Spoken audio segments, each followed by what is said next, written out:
Dans cette nouvelle vidéo, on va parler de complicité, de partage, de soutien, de confiance, de solidarité. Bref, on va parler de l'amitié.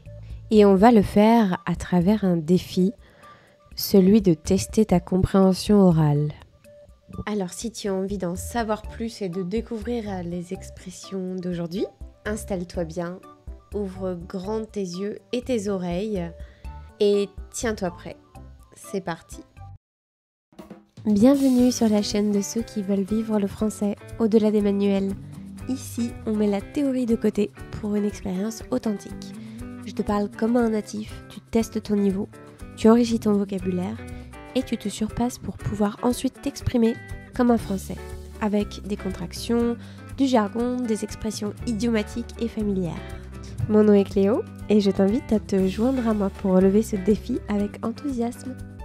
Comme toujours, je vais te lire le texte d'aujourd'hui 2 fois. Pour la première écoute, tu ne pourras pas lire la transcription, puisque le but est de tester ta compréhension orale, et pour la seconde écoute, tu pourras lire le texte en même temps. Si tu as un niveau B1 et que tu trouves que la première écoute est trop difficile, je te suggère d'aller directement à la deuxième écoute. Ce sera plus lent et plus simple puisque tu pourras lire le texte en même temps.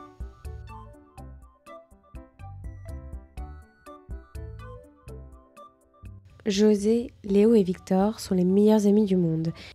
Ils se connaissent depuis toujours. Ils ont fait les 400 coups ensemble. Ils sont inséparables. Ils se quittent pas d'une semelle. Ils ont toujours été sur la même longueur d'onde. Ils sont comme des frères. Si l'un d'eux traverse une période difficile, il peut compter sur ses amis. Ils se serrent les coudes mutuellement.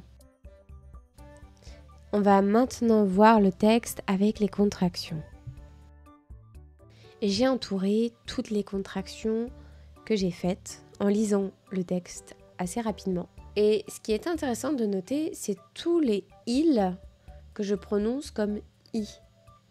Par exemple, au lieu de dire « ils se connaissent depuis toujours », je dis « ils se connaissent depuis toujours ».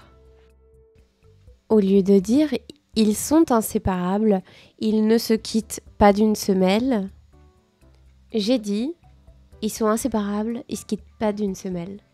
C'est une manière de parler quand on parle rapidement. Ce n'est pas la manière dont tu dois forcément parler, mais en tout cas, c'est toujours intéressant de comprendre comment on fait ces contractions. Tu peux t'entraîner à prononcer des 2 manières.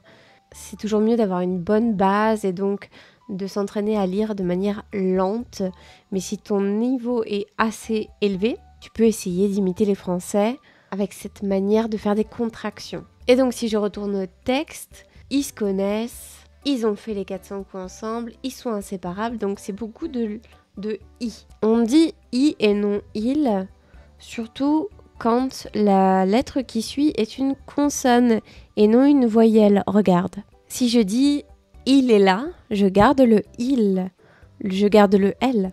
Mais si je dis il travaille, je peux me permettre d'enlever le l dans ma prononciation parce que le verbe travailler commence avec une consonne. On va relire le texte maintenant, mais de manière plus lente. José, Léo et Victor sont les meilleurs amis du monde. Ils se connaissent depuis toujours. Ils ont fait les 400 coups ensemble. Ils sont inséparables.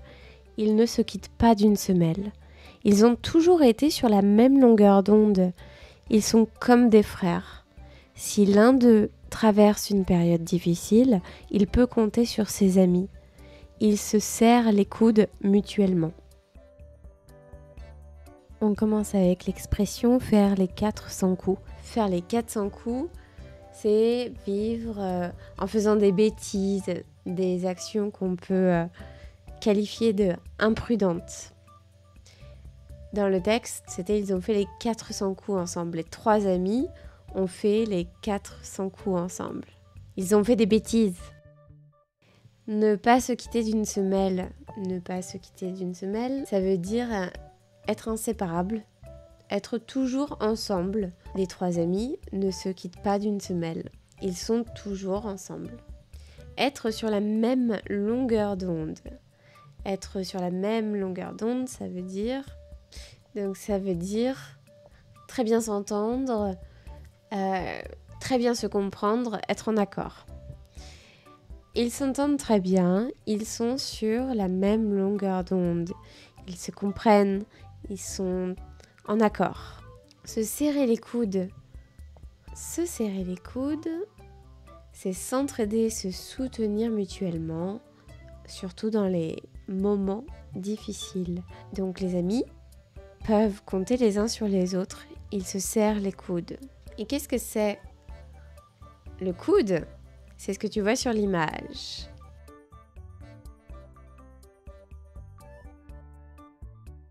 J'espère que cette vidéo t'aura été utile.